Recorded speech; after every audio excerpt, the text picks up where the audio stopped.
నమస్కారం పిల్లలు. మునుపటి తరగతిలో పరమాణువు అతి చిన్న కణం అని తెలుసుకున్నాము. 2 లేదా అంతకంటే ఎక్కువ పరమాణువులు చేరితే ఏమి జరుగుతుందో మీరు ఊహించగలరా? అవి ఎలా బంధాన్ని ఏర్పరుస్తాయి? ఏదైనా పద్ధతి ఉందా? సమాధానాన్ని తెలుసుకుందాం.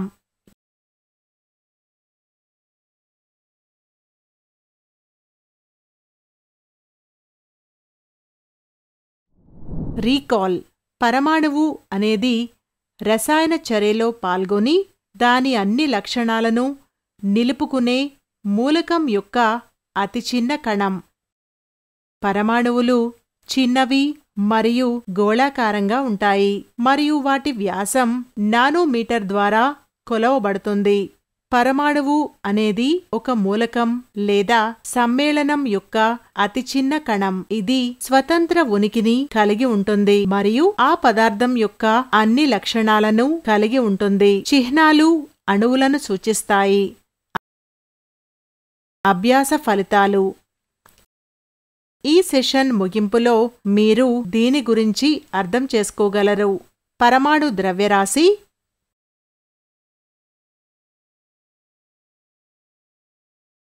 పరమాణువు, అయాన్లు, సంయోజకత,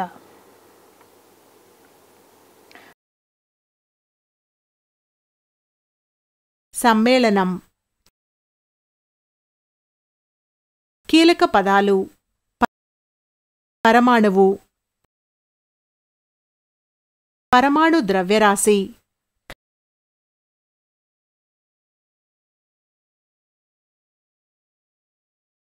కార్బన్, పరమాణుకత,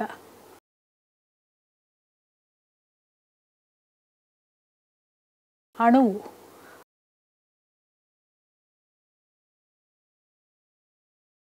సమ్మేళనం.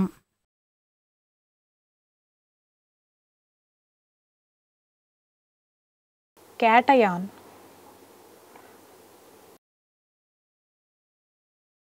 యానయాన్,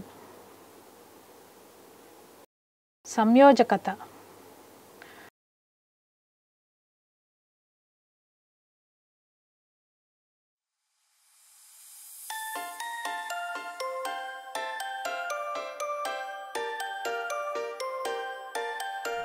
మొదట మనం పరమాణు ద్రవ్యరాశి గురించి తెలుసుకోబోతున్నాం.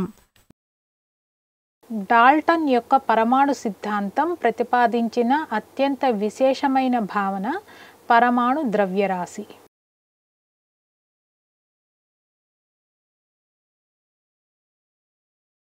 పరమాణువులు చాలా తేలికగా మరియు చిన్నవి కాబట్టి శాస్త్రవేత్తలు వాటి ద్రవ్యరాశిని కొలవడం కష్టం.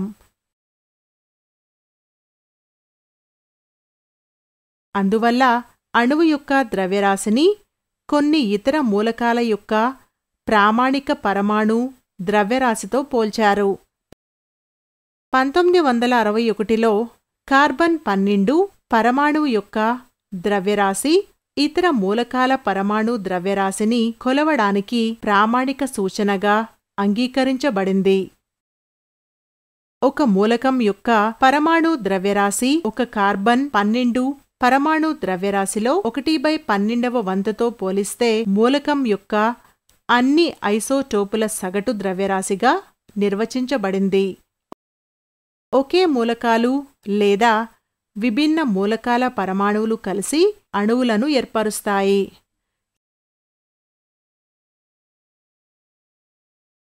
స్వతంత్ర ఉనికిని కలిగి ఉన్న మరియు ఆ పదార్థం యొక్క అన్ని లక్షణాలను నిలుపుకునే పదార్థం యొక్క అతి చిన్న కణంగా ఒక అణువును నిర్వచించవచ్చు.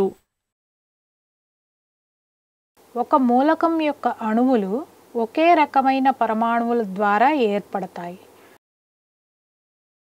ఒక అణువును ఏర్పరిచే పరమాణువుల సంఖ్య దాని పరమాణుకత అంటారు. ఉదాహరణకు హైడ్రోజన్ అణువు 2 హైడ్రోజన్ పరమాణువులను కలిగి ఉంటుంది.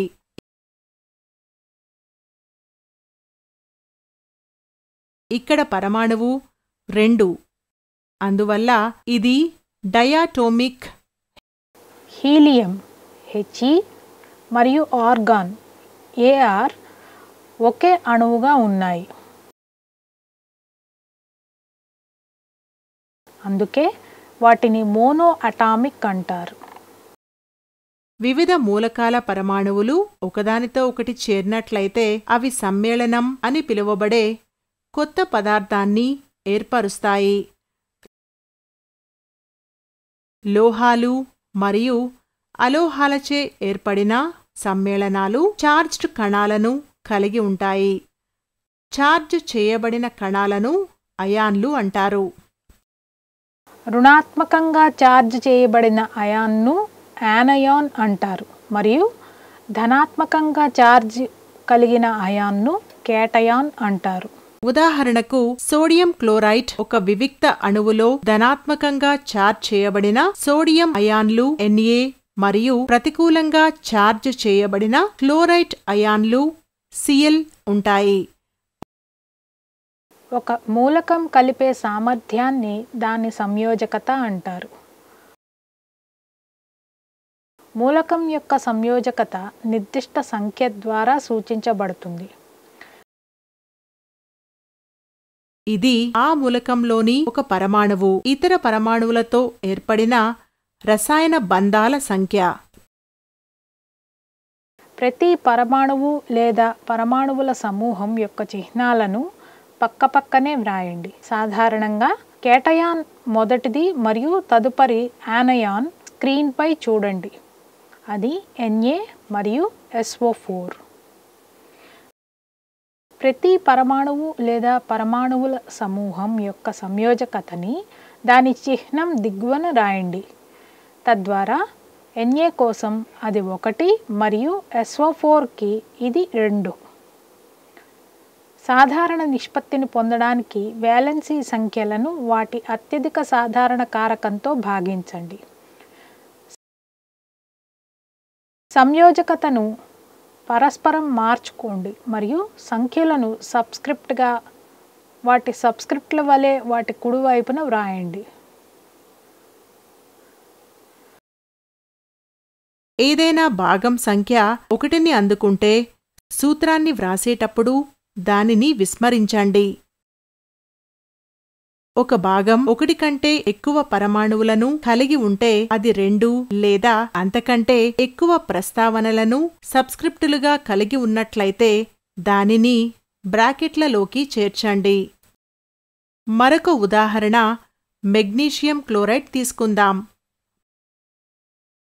మనం కేటయాన్ Mg2+ యొక్క చిహ్నాన్ని మొదట వ్రాస్తాము. దాని తర్వాత యానయాన్ Cl- గుర్తును వ్రాస్తాము. అప్పుడు వారి ఛార్జీలు ఫార్ములా పొందడానికి క్రాస్ చేయబడతాయి. అందువలన మెగ్నీషియం క్లోరైడ్లో ప్రతి మెగ్నీషియం అయాన్ Mg2కి 2 క్లోరైడ్ అయాన్లు Cl ఉంటాయి. సానుకూల మరియు ప్రతికూల ఛార్జీలు ఒకదానికొకటి సమతుల్యం కావాలి మరియు మొత్తం నిర్మాణం తటస్థంగా ఉండాలి. మీరు ఏం నేర్చుకున్నారు? పరమాణువు అనేది ఒక మూలకం లేదా సమ్మేళనం యొక్క అతి చిన్న కణం. ఇది స్వతంత్ర ఉనికిని కలిగి ఉంటుంది మరియు ఆ పదార్థం యొక్క అన్ని లక్షణాలను కలిగి ఉంటుంది. చిహ్నాలు అణువులను సూచిస్తాయి మరియు సాంకేతికం అణువులు మరియు సమ్మేళనాలను సూచిస్తుంది. మూలకాల యొక్క వివిధ పరమాణువుల ద్రవ్యరాశిని పోల్చడానికి శాస్త్రవేత్తలు సాపేక్ష పరమాణు ద్రవ్యరాశి స్థాయిని ఉపయోగిస్తారు. ఇచ్చిన మూలకం యొక్క ఒక అణువు కార్బన్ 12 పరమాణువు ద్రవ్యరాశిలో 1/12వ వంతు కంటే ఎన్నిసార్లు బరువుగా ఉంటే దానిని పరమాణు ద్రవ్యరాశి అంటారు. క్రిస్ క్రాస్ పద్ధతిని ఉపయోగించడం ద్వారా మనం సమ్మేళనం యొక్క రసాయన సాంకేతికాన్ని వ్రాయవచ్చు.